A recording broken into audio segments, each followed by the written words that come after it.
अब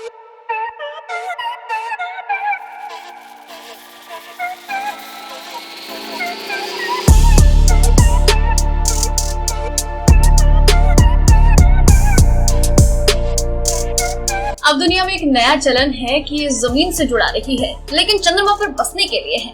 हाँ, कई लोगों ने चांद पर प्लॉट खरीदा है, लेकिन आज हम आपको बताएंगे कि कैसे चांद पर प्लॉट खरीदे और कितने रुपए का होता है ये प्लॉट। आपने खबर जरूर सुनी होगी कि सुशांत सिंह राजपूत ने चांद पर प्लॉट लिया है, लेकिन क्या कोई और चांद पर प्लॉट खरीद सकता है? क्या कोई भी अपने घर में बैठे चंद्रमा पर एक भूखंड खरीद सकता है, और वो भी सिर्फ उनके मोबाइल की आधी कीमत पर? कैसे खरीदें और क्या है चांद पर जमीन की कीमत? आप एक अमेरिकी वेबसाइट लूनार से चंद्रमा पर जमीन की रजिस्ट्री ले सकते हैं। यहाँ भूखंड की कीमत 1 एकड़ भूमि के लिए सिर्फ $34.25 है। अब इतनी कम कीमत पर लोग आराम से चांद पर प्लॉट खरीद सकते हैं। शाहरुख खान के एक फैन ने उन्हें उनके बर्थडे पर 1 एकड़ की जमीन गिफ्ट की है। लेकिन आपको बता दें कि जिन्होंने भी चांद पर जमीन खरीदी है, उनके लिए चांद पर जमीन खरीदना और कुछ नहीं बल्कि सिर्फ एक कागज के टुकड़े के लिए बहुत सारे पैसे देने जैसा है।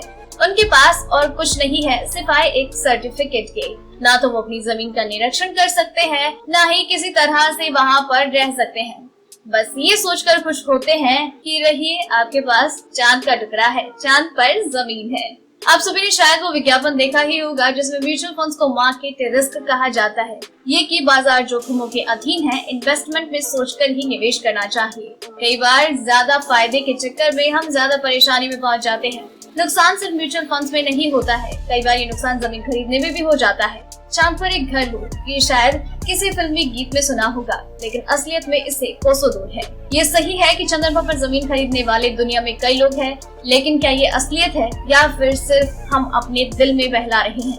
अगर आप भी चंद्रमा पर जमीन खरीदने के बारे में सोच रहे हैं, तो ये जान लीजिए कि ये भारत में गैर कानूनी है। जी हाँ, गैर कानूनी। ये असल में आउटर स्पेस ट्रीटी के कारण हो रहा है। ये ट्रीटी 104 देशों द्वारा 1967 में साइन की गई, जिसमें भारत भी एक देश था। इसके अनुसार अंतरिक्ष किसी भी देश या किसी इंसान के अधीन नहीं आता। इसमें चांद, सितारे और अन्य अंतरिक्ष की वस्तुएं शामिल है। कोई भी इंसान इसमें अपना दावा नहीं कर सकता। अब यकीनन चांद पर प्रॉपर्टी खरीदने के बाद सुना बहुत अच्छा लग रहा है, लेकिन असलियत तो कोसों दूर होती है। साउथ एशियन यूनिवर्सिटी नई दिल्ली इसकी लीगल स्टडीज की प्रोफेसर डॉक्टर स्टेलिना जोली कहती हैं कि सरकार इस पर कोई कदम नहीं उठाना चाहती।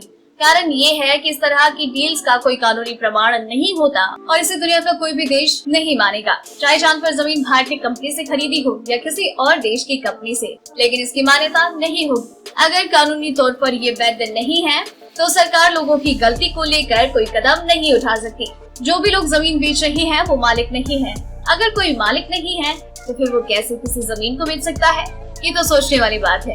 ना ही इसके लिए कोई कानून है, ना ही कानून की जरूरत, क्योंकि चांद पर किसी अन्य ग्रह पर इंसान इतनी आसानी से नहीं पहुंच सकता। ऐसे में किसी भी ऐसी बात पर यकीन करना सही नहीं है। उम्मीद है कि लोग ये सोचेंगे कि उन्हें कहाँ निवेश करना है, कहाँ नहीं। अगर आपको ये रिपोर्ट पसंद आई तो उसे लाइक और शेयर करें। साथ ही इस पर अपने व्यूज हमें कमेंट करके जरूर बताएं। डेली ट्रेंडिंग न्यूज की रिपोर्ट सब्सक्राइब करें हमारा चैनल ऐसी ही लेटेस्ट और इंटरेस्टिंग न्यूज के लिए।